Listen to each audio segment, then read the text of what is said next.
Today I'm going to show you how to make black pudding Scotch eggs. You will need 300 grams of sausages or sausage meat, 150 grams of black pudding, 7 eggs and 100 grams of breadcrumbs. Firstly, you want to soft boil 6 of your 7 eggs.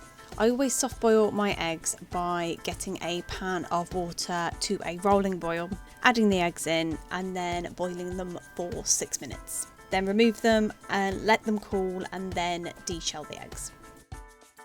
Then in a bowl, add your sausage meat, or if you're using sausages, deskin them, and crumble in your black pudding.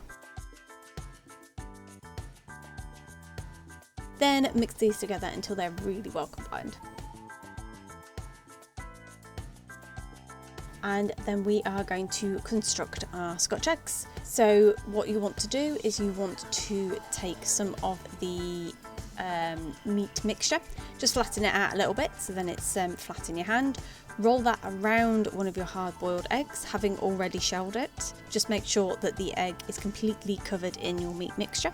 Then, having pre-beaten the remaining egg, dip the meat-covered egg in the beaten egg and then put that in your breadcrumbs. Coat the outside of the breadcrumbs and then pop it on a baking tray. And just repeat for all of your 6 boiled eggs.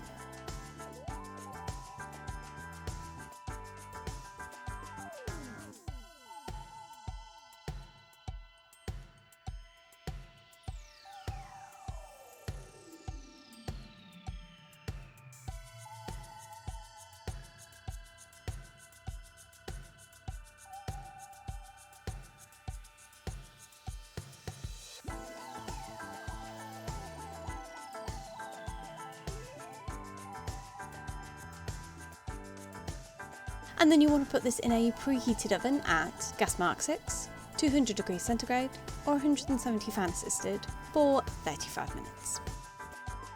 And there you have it. That's how you make black pudding Scotch eggs.